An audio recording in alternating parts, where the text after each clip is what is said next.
very easy to use a filter with a synth bass to make it sound better, but let's just go through some synth bass basics. So most synthesizers have at least 2 oscillators, one of which can usually go to its lowest pitch. Sometimes the second one can't. This is pretty typical. This is what the lowest pitch sounds like by itself. A big fuzzy bass. It's on the square wave here. I could have also done sawtooth, but it doesn't have as much oomph as this square wave. And the second one is set to be an octave up. And you'll see I have it on a sawtooth, and that's because this square wave is actually a different pulse and doesn't seem to have the same kind of bass response.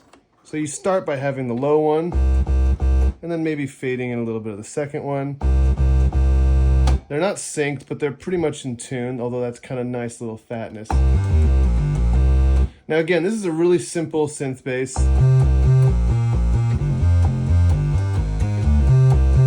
Even a bass player with a fuzz pedal can do this, but here's what they can't do. So we're gonna go over to the filter.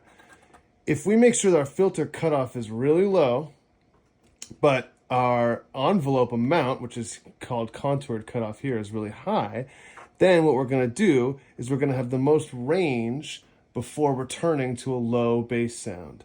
Right now, our envelope for the filter has a really quick attack, which is called rise time here, and also a quick decay, which is the fall time. So it's going to start bright, it's going to hit it immediately, and then it's going to quickly go to a darker sound.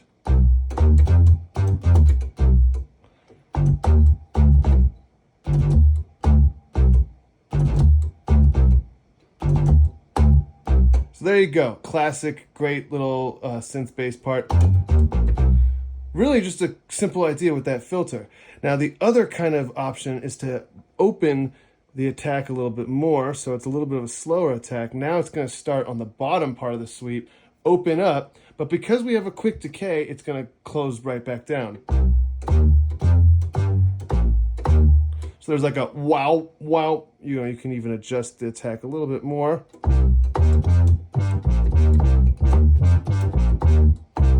And these are just ways to make it sound more like a real bass. I mean, again, if we just bring the filter out, that's fine. That's good for a lot of applications, especially rock and indie rock stuff, or even like certain kinds of electronica. But there's something really magical about having that filter. It's just really, for me, adds a lot of punch to that bass end. Last thing I'll say is that you can change your amplifier envelope to also follow said filter. Right now, it's not. So when I hit a key, you'll hear that low tone resonating underneath everything once the envelope's closed.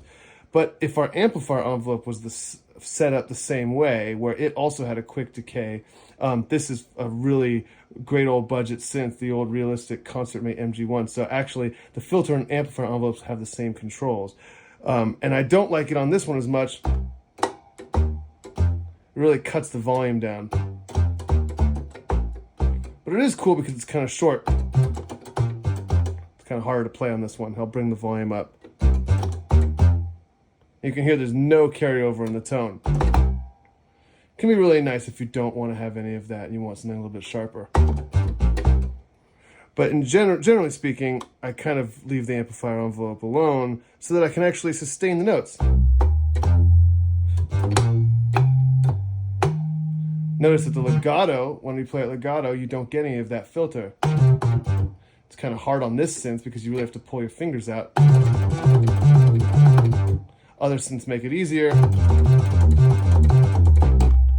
But there you go. That's how you use a filter to make your synth bass kick ass.